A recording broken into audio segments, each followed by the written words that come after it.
Hello and welcome to Just Jets, episode number 145. What is going on? I am Matt O'Leary, going to be hanging out with you for another episode. The Mike White Show is what we're calling it after a monster performance from our guy in his 2022 NFL debut. We're going to get into Mike White, his performance, if he could keep it up. Can the Jets upset the Vikings? And we'll talk about or answer your voicemail questions. But before all of that, it's never too early to play holiday music, and it's never too early to start thinking about gifts. Whether it's for your friends or the friends in your pants, you can make this season one to be jolly with Manscaped. Do your little drummer boy a favor, please, and use the Lawnmower 4.0 to avoid another silent night in the bedroom. Then add Manscaped's top-of-the-line shower products to have the people thinking, all I want for Christmas is you. Santa cares about his sack, and so should you. Look nice when you get naughty by going to manscaped.com and use my promo code JETS20, that is JETS20, for 20% off and free shipping. Pick yourself up something nice. All right, there we go.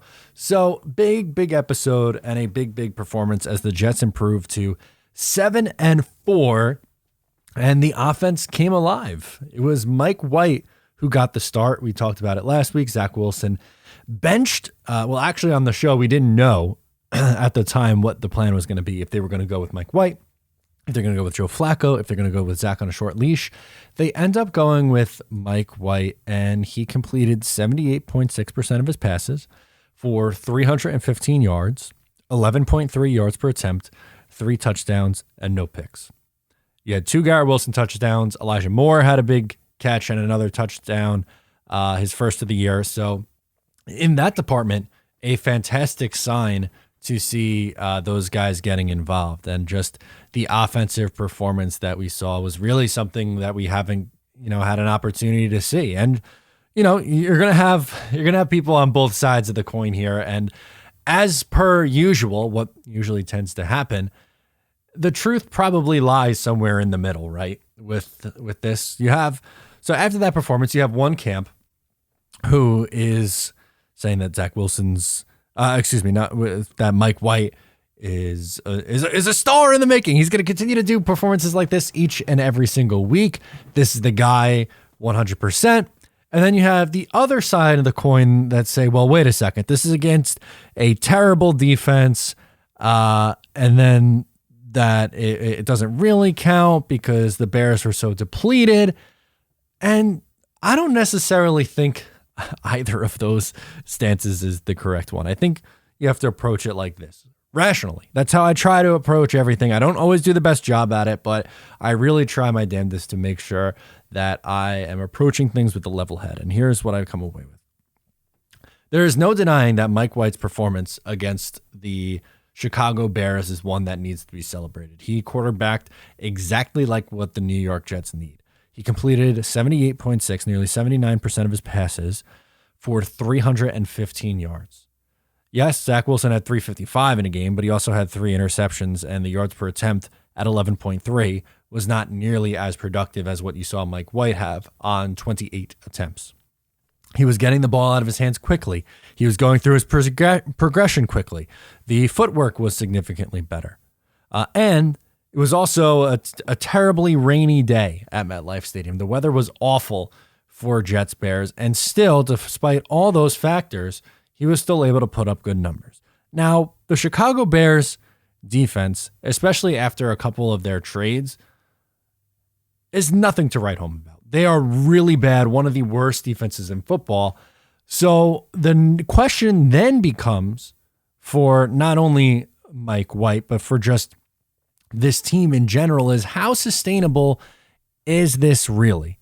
Can he continue to do that against some of these other teams coming up on the schedule? And when you look, like the Minnesota Vikings are coming up this week, they're not very good against the pass either. But this is a team at 9-2 where they have an elite level offense because they have Kirk Cousins, who's been a really good distributor of the football. Adam Thielen and Justin Jefferson is a fantastic 1-2 punch. And you also have Dalvin Cook in the backfield, who is one of the league's best rushers. So offensively, they are fantastic. It's a matchup of an elite level offense versus an elite level defense, and we're going to be able to see who is able to survive, which one ends up being the winner here. And I do think the Jets have a good shot in this game, but it's going to be dependent on, what version of Mike White you get. Because if you get the Bengals version and this version, then you're dandy. But the interceptions, which were there last year, you're wondering if they're going to rear their ugly head. Will they? The Vikings aren't particularly good at taking away the football. I think really the strongest test where you're going to be able to see how long this Mike White train could go is in Buffalo in a couple of weeks. And I don't want to get too far ahead. It is only 2 weeks from now, 2 games from now, so it's not crazy far ahead. But that to me is the biggest litmus test on paper the rest of the way is Buffalo. And Minnesota, albeit not a very good defense, is still a really, really damn good football team. So you're going to need another big kind of performance. And the irony here, I guess, is that Robert Saleh in the press conferences has, still stuck to his guns, saying that the Jets' plan is for them to eventually go back to Zach Wilson. I only think that happens if Mike White starts to play poorly. It's going to be really hard to pull Mike White if he's giving you, performances of 300 yards and multiple touchdown games every single week. That's going to be incredibly, incredibly difficult to do. And who knows? Maybe that is really the Jets' plan, or maybe the Jets are just saying that to save face right now, and they'll reevaluate things in the offseason with what they want to do. But it's the Mike White show right now. He had a really good Sunday against a Chicago Bears team in the pouring rain at MetLife, and he deserves credit for his performance. I don't think you should put him down and say, well, it wasn't against a good team, and it was against a really bad defense, and it was against a backup quarterback, and go through the list of excuses, because I didn't think it was fair to do that for the actuallys for Zach in the negative way, for like the Miami game, for instance. This game doesn't count because the Jets played a backup quarterback. I love that narrative, by the way, that it didn't count because the Jets played a second string quarterback.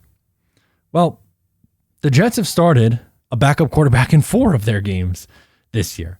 Or maybe you want to go even higher and say that they started a backup quarterback for 6 or 7 of their games, because you can classify Zach as a backup now, I guess, if you really wanted to. The Jets have won despite getting below average quarterback play at the position.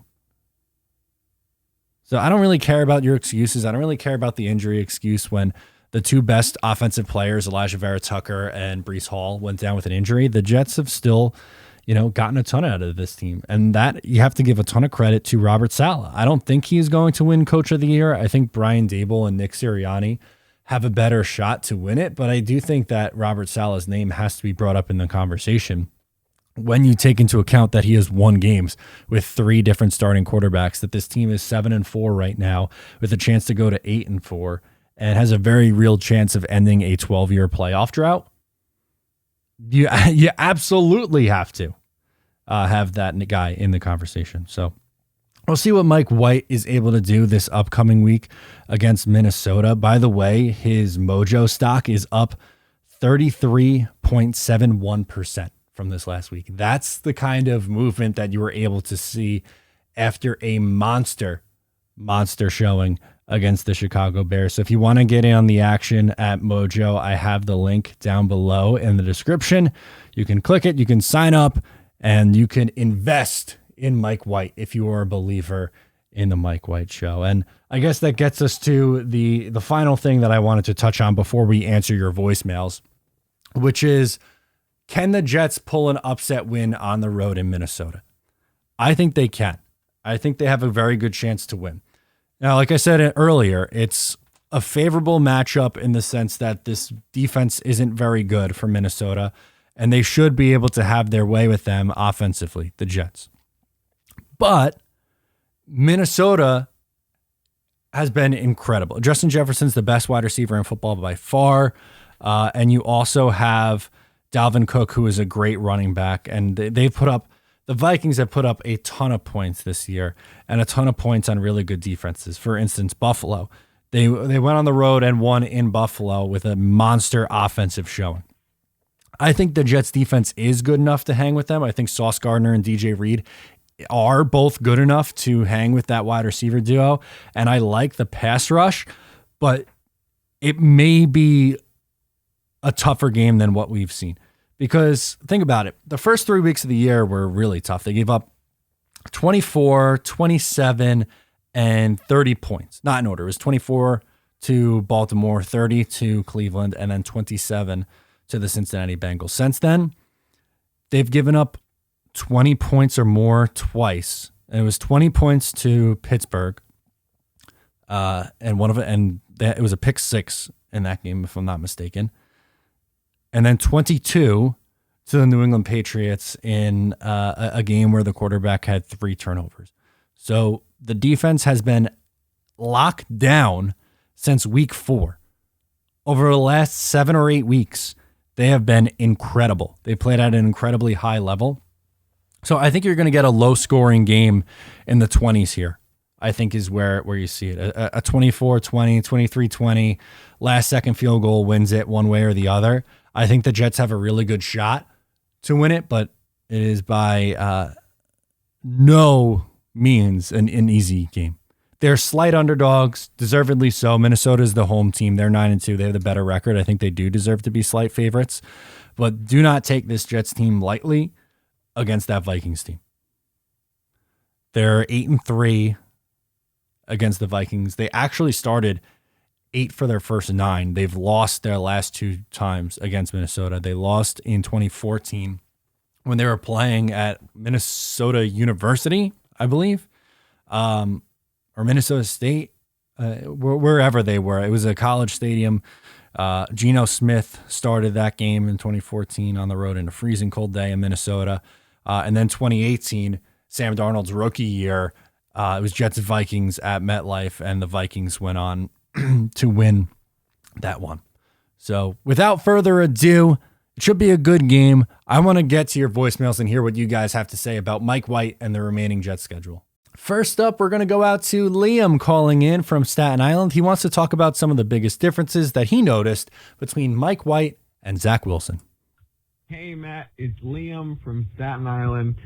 And normally I'd be like, let's freaking go. But this win deserves a let's bleeping go.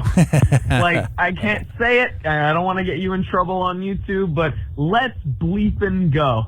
What an amazing win. What a win the Jets needed to kind of push us forward through the second half of this season. That was a much-needed win. Screw the coin. The coin has no clue what's going on from this point on. I hope we still make it to the AFC Championship, but from this point on, the coin is dead. Coin's dead. We move forward as a playoff football team. Now, the question I wanted to ask you is, what was so different? Now, I was at the game. I watched everything. I was all the way up in the 300s, so I saw everything from up above, and I saw a lot of difference. I saw a lot of motion in the backfield. I saw a lot of running plays. I saw a lot of checkdowns, simple plays. But from your perspective, what was different about this game from all the other Zach Wilson games? Why is it that Mike White was able to throw for 300 yards and get a 150 completion percentage while Zach can't? What has been so different about the play calling, about the offensive schemes? What has been so different that's allowed this offense to click? Either way, I'm so happy with how this has gone. This was a great game, a great Jets win. Even in the rain, I'm still happy. Jets, Jets, Jets, Jets. I love it. Kudos to you, man, for sitting out there in the rain, and all the Jet fans who are sitting out there in the rain. Good stuff. The fans were into it. They were loud. They were excited. And to answer your question, I'll say this about Mike White. I think the biggest difference that I noticed between all the Zach Wilson games and the Mike White game from this year was the confidence that Mike White was playing with. He was going through his reads, and he was pulling the trigger extremely quick. The only comparison that I have, and I mentioned it on one of the Jet Report shows earlier in the week. So if you don't know, I do a daily show live at 2 p.m. Monday to Thursday on YouTube. It's available in podcast form after the fact if you want to check that out. It's a ton of fun. We go through a topic of the day. I answer not voicemail questions. That's just this show. Come on, Matt. I answer the live chat. We talk about different topics. I'll pull up some numbers and share the screen. And it's light. It's fun. It's more casual. It's a good time. So make sure to check that out. But I was talking about his decisiveness and how quick he was getting the ball out, and the footwork was there. I think it showed what a confident quarterback who does the little things right can look like. And that's what Mike White was on Sunday. If Zach Wilson was confident and able to do the little things right, this Jets offense would be able to click. But he wasn't before that. He was making life incredibly hard on himself because the fundamentals were so out of whack. His footwork was so out of whack. That's why he's sitting down right now. And that's why Mike White was able to do what he did. I don't think the game plan was drastically different. I just think Mike White executed a lot better than what we've seen from Zach Wilson so far this year. And until Mike White doesn't do that, then it's going to be his team. It's crazy that this is the point that it's come to at this point in the year. If you told me the Jets would be 7-4 before the year started, then I would say, oh my God, Zach Wilson must be a top 10 quarterback. But that's not the case. There's still a long way to go in the development there. But yeah, Mike White, I think, just executed it better, to be honest with you, Liam. Brian from Virginia is calling up next. He wants to talk about why teams should be afraid of Mike White. All right, let's do it. Hey, Matt, Brian Connon from Virginia. Game, it's Monday now, but the game last night was great, or yesterday was great.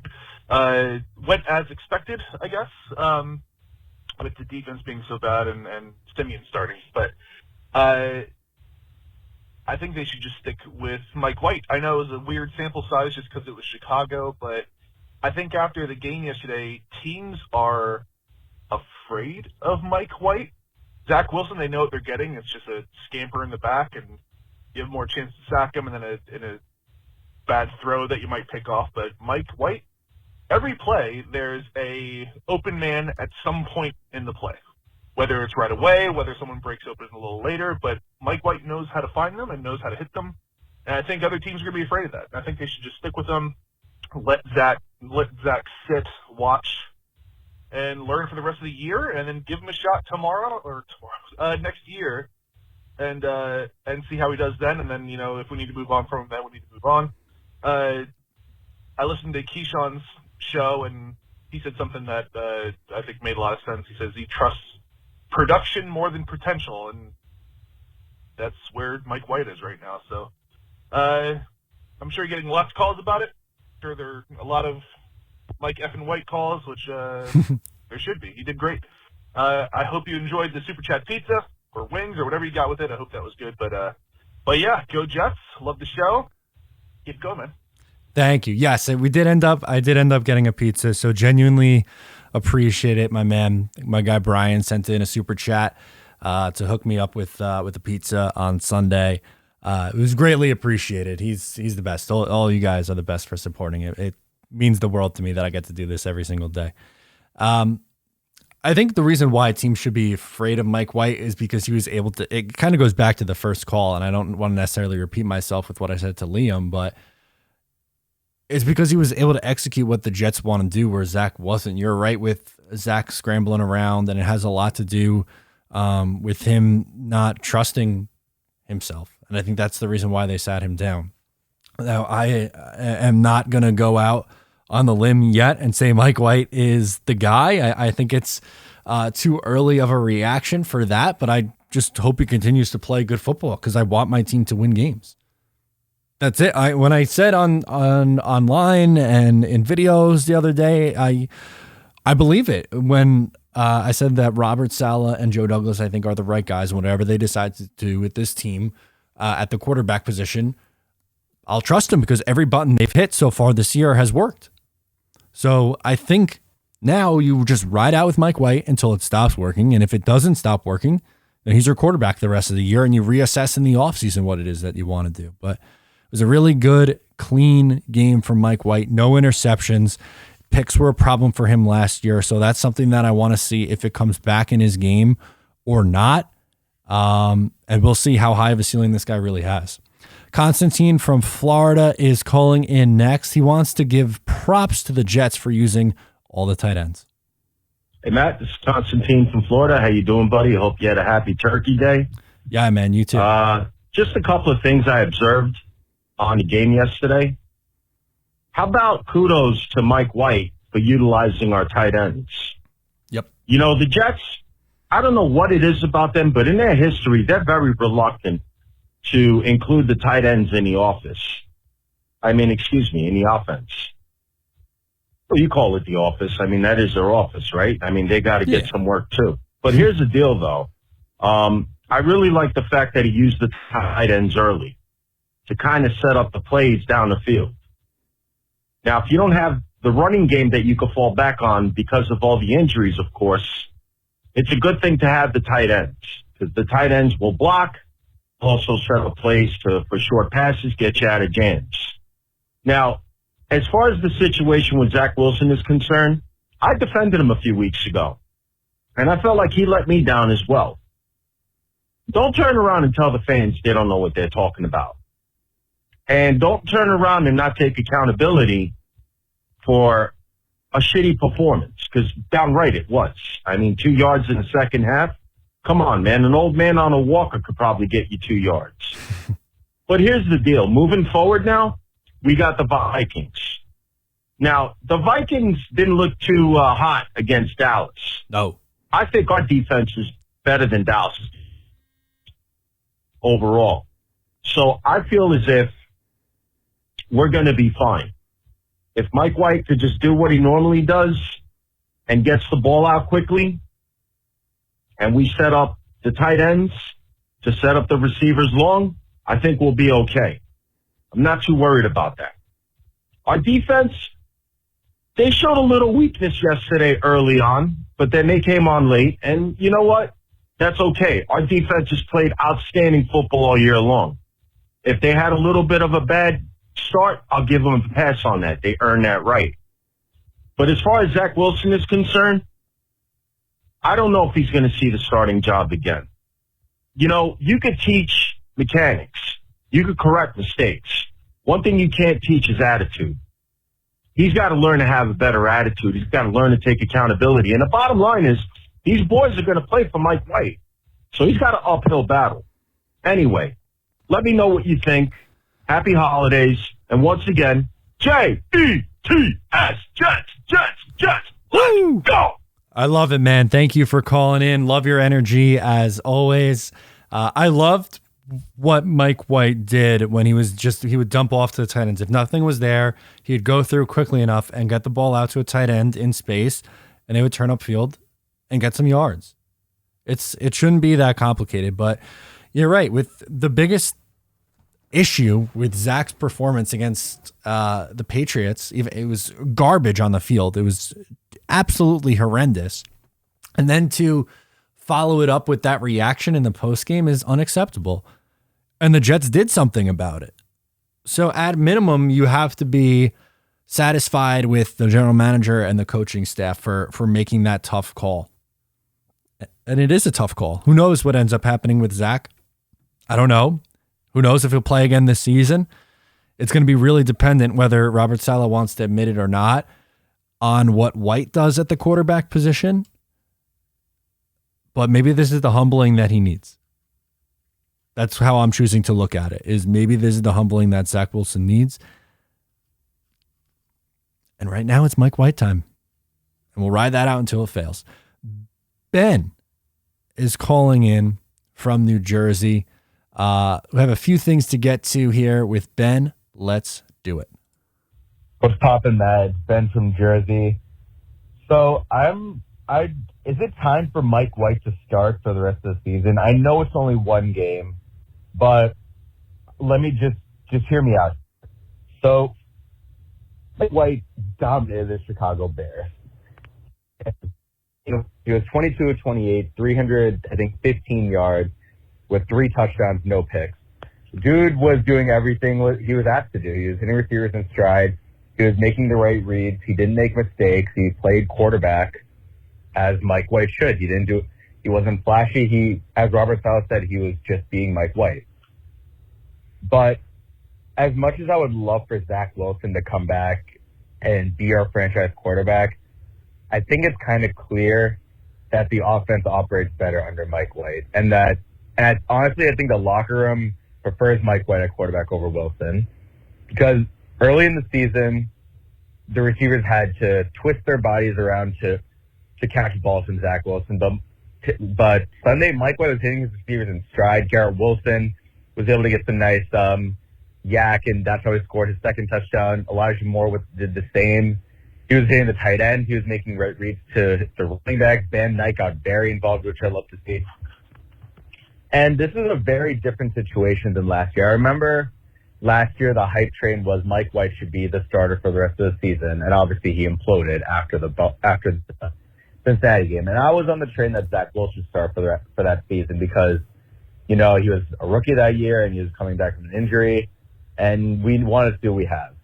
But this year, this is a completely different situation than last year. Daryl Johnson, who was the secondary commentator for the game, said it perfectly. The Jets started Mike White last year because Zach Wilson was rehabbing his MCL injury, and he was eventually going to return. There was no question about it. And the Jets weren't going anywhere that season. This year, the Jets are currently 7-4 and are in a hunt for a playoff spot. And it's clear that they were winning games not because of Zach Wilson. It was in spite of Zach Wilson because he was playing very bad football. Mike White quarterbacked the team to victory today. Granted, it was against the Bears, but he played lights out. And if the Jets are really serious about a playoff spot, I think they should seriously consider starting White for the rest of the season. We need to see how he does against guys like Minnesota and Buffalo. But if he plays good football against them, I don't think you can turn back to Wilson after that, because Zach held the team back in the last two losses, both against the Patriots. And I think it's clear that the locker room. Did he get cut? That's me saying my piece about Mike White. I think. Let me know what you. It kind of dropped out a little bit at the end, but your main point is one that I think that I've been saying here, and the one that I agree with is until something changes, it's not going to be just, all right, Zach, here you go.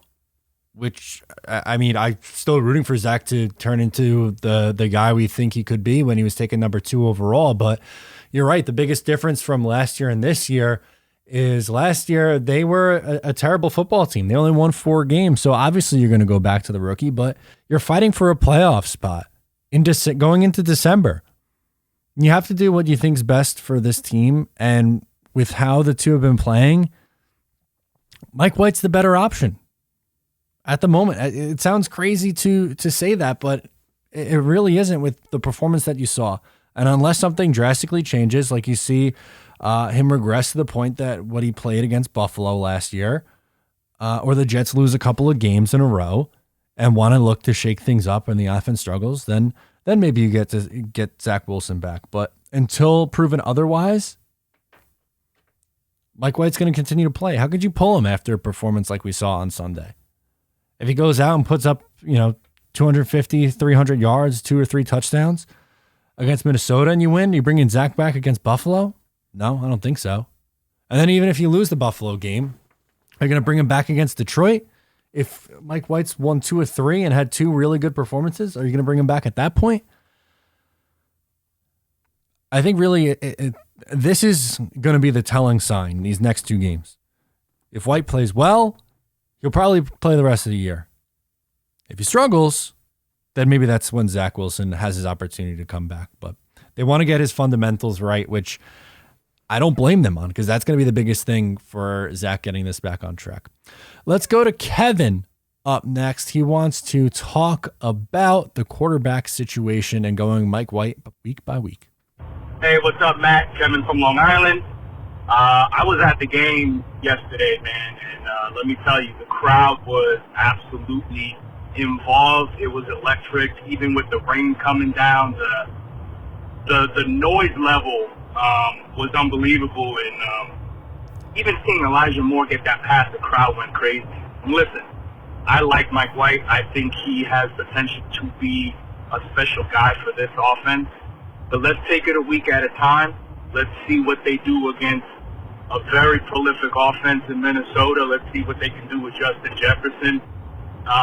And let's see what this offense can do against the Vikings defense that really hasn't played well the last 2 weeks, specifically against the Cowboys and the Patriots. I think we have an opportunity to really put some pressure on the division. I don't think the division is out.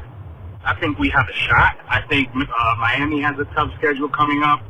And I think we have a chance to even win this division, man. So I'm going to make this quick, man. Let's enjoy this win. It was a win that we had to have, and we did it against the team we needed to beat, and beat convincingly, which we did. So, appreciate the show. Listen and watch to all your content, man. You're doing a great job. And let's go, Jets. Yeah, I appreciate that, man. And good call out on the Dolphins schedule, because you're right. They do have some tough games coming up here. They have the 49ers this Sunday, and you got to root like hell for the 49ers. It's in San Francisco. It's Miami, an East Coast team having to travel all the way to the West Coast. So you got to root like hell for the 49ers. Then you get the Dolphins and the Chargers in a couple of weeks. So that's going to be an interesting matchup. I think you got to root for the Raiders against the Chargers this week, and then the Chargers against the Dolphins the following week. Bills-Dolphins on December 18th. Packers-Dolphins on Christmas Day. Dolphins-Pats on New Year's Day. And then the last game of the year, you guys know it, Jets-Dolphins Week 18, maybe, for all the marbles. It's going to be really fun down the stretch. And I like to go back for a second, Kevin. I love your taking a week-by-week answer, because that's probably what they should do. But that's not what's going to happen. After you want to do the projections, the definitive statements. Mike White played great. He's gonna be the quarterback forever. Or yeah, Mike White played good, but this is still Zach's team. He's gonna come back. He's not the long-term answer. Let's just play it by ear. Let's see how he does against Minnesota, and take it from there. And then it's Buffalo, and you take it one game, one half, one quarter, one drive at a time. And I know that's really a boring way to look at it. Yeah, it is. It is boring, but I think that's the right way to look at it, unfortunately. Kevin, good call from you, man. I really like that. I think you are spot on, taking it week for week. The Vikings are good, but they're not unbeatable. So we'll get to see how good this team and how good Mike White is. Travis from Ohio is up next. Let's do it. Hey, Matt. What's up, dude? Travis from Ohio.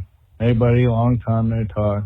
But still listening. Just, what do you say, that bunch of BS? I mean, you remember you put out a video a couple weeks ago when Zach snapped back at the press, and you're like, that's cool, he's got moxie and everything. Well, looking back, in its retrospect, we can kind of see, like, Zach hasn't had to deal with a whole lot of adversity, and now we're kind of seeing what happens when he does. I mean, he's making the apology towards now only after he got benched. And even when he played like crap against New England the second time, it still wasn't his fault. And we're talking about a dude whose senior prom, he took 2 cheerleaders from BYU to it. And we had to move on from Sam.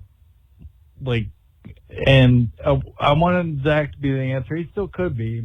He might bounce back or might wait. Like I said last year when he did this. If he's the real deal and he takes us all the way to the Super Bowl and they win, fine. I don't care who does it. I don't care who's driving the bus. Just get us there and get it done.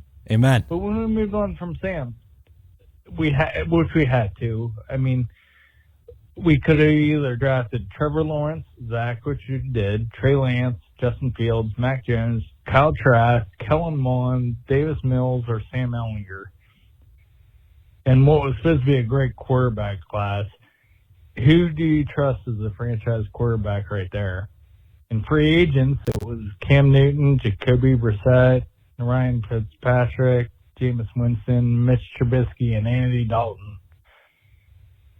choices weren't great. And the results, I think, would have probably been the same across the board. Maybe Trevor Lawrence if we get the number 1 pick. Anyway, what are your thoughts on it, Matt, about Zach's frame of mind? Should we have always seen it? Can he bounce back? And what other options did we have in 2001? Love you, buddy. Go Jets. Keep winning. Bye. Thank you, my man. Appreciate you calling in and checking in with us. You bring up something that I think is good to bring back to light because people love to do the revisionist history game. It's so much fun. But the Sam truthers are coming back out, which, look, it very well might not work out with Zach Wilson, but your alternative was keeping Sam, who wasn't good in year 3, which is a little different than where you are right now with Zach in 20 games, but still not great, obviously. And it's like, well, Sam with this team would be great. Maybe, but Sam Darnold also got hurt for the 5th year in a row. 5th. Well, I guess his 2nd year, he didn't get hurt. He got sick, but he missed time in 5 straight years. 5. And he took a massive step back, and you had a number 2 pick after going 2-14. You had to. And sure, like you can make the Justin Fields case, which, again, if you want to go back, because people love pulling the receipts on me. I leaned Zach Wilson. Zach Wilson was my number 2. But Justin Fields was my number, really 2B, but we'll say number 3 quarterback in that draft class. And I said it would be a mistake if he fell outside of the top 5. He should absolutely be a top 5 pick. I thought it was crazy to think of taking Trey Lance or Mac Jones over him. I thought that was nuts. And it seemed like, remember, it was, the 49ers traded up to pick 3 to draft Mac Jones. I thought that would have been a deplorable decision. Now, I did guess that they were going to take Trey Lance, but I'm not saying that I would agree with it. If I was the one making the shots for each team, I would have went Trevor Lawrence, Zach Wilson 2, Justin Fields 3. That would have been my decision with it. And who knows? Right now, Justin Fields probably looks the best of the bunch, and then Trevor Lawrence after that. NFL draft doesn't work out like it's supposed to sometimes. But it is what it is. Zach's got to be humbled, and he's taking his lumps right now. Probably deservedly so. Let's do James from New Jersey next. And he wants to talk about Zach having to earn the trust back of the locker room. All right. Maddie, what's going on, man? James from New Jersey.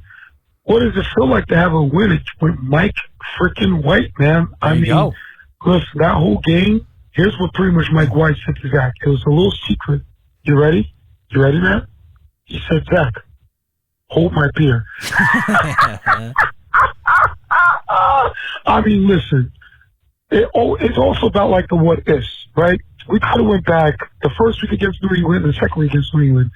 Mike White couldn't have to even perform like that. We still probably would have won the game against those 2 games. It was like, what if? At the end of the day, Zach has the yips.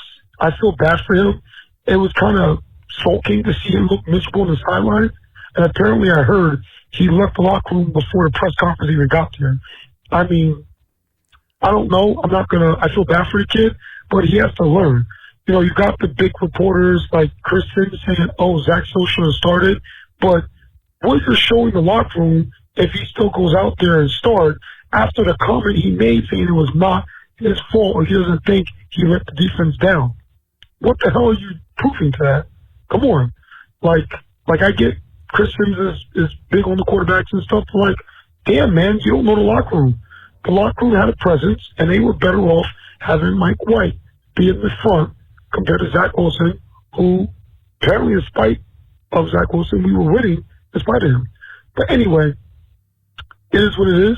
I hope Mike White does good against Minnesota and Buffalo, but that's the big test for him now. And like Bob Sala says, it's going to be a week-by-week evaluation. If Zach's ready to roll, he'll roll, but he has to earn that locker room back. Zach has to do more than just fix his mechanics and fundamentals. He has to earn that locker room back. He has to be a dog, but also earn that locker room's trust. And if he does come back, he better not be a captain. I don't think he's worthy of being a captain the way he acted after the New England game. But that's my 2 cents, man. Let me know. I'm going to ride this mic quite high, and hopefully it stays high. As always, go Jets. Talk to you later, Matt. Thank you, James. Appreciate your perspective on that. I think you're right, Zach.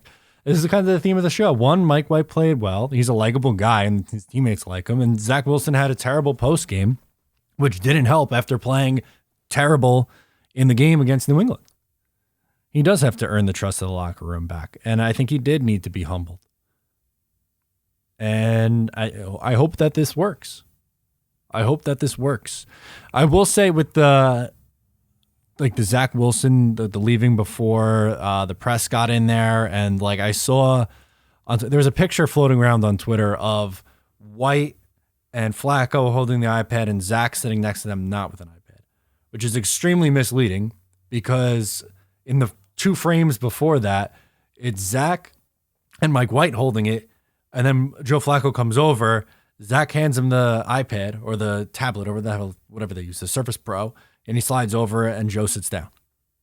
So I would just say be careful with some of those social media storylines because you don't always get the full context of everything. But you're right, Zach needs to change his attitude, and I hope that this could be the thing that changes it for him. He did apologize. He did seem to handle things better throughout the week, but he has work to do. Let's close out with Brett calling in from PA. Hey, Matt. Rez from PA. Oh, Rez, sorry. Hey, man. I remember I called a while back. I told you we were going to split with the Bills. Now, I'm not overlooking the Vikings, but at this point right now, I think we're going to take care of business. Not really sure about the Bills at this point. They are getting healthy. That's kind of like the game. This Vikings matchup, for some reason, I'm convinced that we could actually put Kirk in the spinner. I know they've been potent. They actually have been playing really well. They're obviously a 9-2 football team, but we have a very, very scary front line.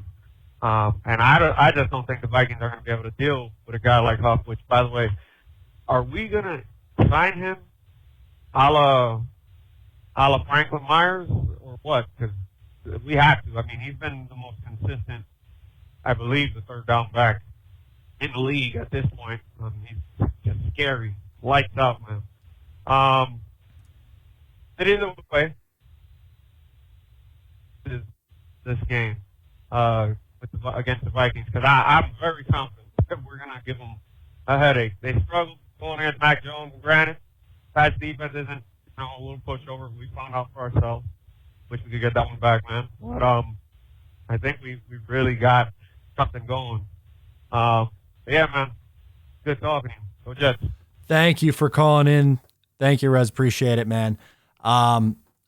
I think the Jets do have a winnable game against the Vikings. It's not going to be an easy game. It's going to be a hard-fought game. I don't think they're going to roll past them. But one, I do think this defense could hang with any team. And number two, the Vikings' pass defense is terrible. They are really, really bad defensively. So it's kind of like the two forces, right? You have a pretty bad offense, but with Mike White, who knows, maybe they're better, going up against a bad defense. And then you have a great offense going up against a great defense. Probably balances out and falls somewhere in between. This Jets team can be and should be competitive. I don't see why they wouldn't be competitive in this game. Buffalo is going to be extremely difficult to beat twice. Again, can they do it? I think this team could hang with anyone because of how good they are defensively. But you got them once, getting them again in their own building, probably really, really tough. So this is a big test for you. How good is this team? How good is Mike White? Show it to me against Minnesota. And that's kind of how it comes full circle here, ladies and gentlemen. We're going to come full circle on it. The New York Jets can show, and Mike White can show how good they are this week. Thank you so much again for tuning into this episode of Just Jets. Please make sure to subscribe, whether on YouTube, or in podcast form on Spotify, Apple, wherever you get your show. Jet Report every Monday to Thursday, 2 p.m. live, and then that is also available in podcast form. You can subscribe to that feed as well. Hey, Matt. Res from PA. I played Res again. I was getting animated and it hit the keyboard. That's on me. So apologies, guys. But and last but not least, follow me on social media, Matt O'Leary NY. Just Jets Pod is also on Twitter and Instagram as well, so you can follow along there. Thanks for hanging out with me. I'll talk to you next time.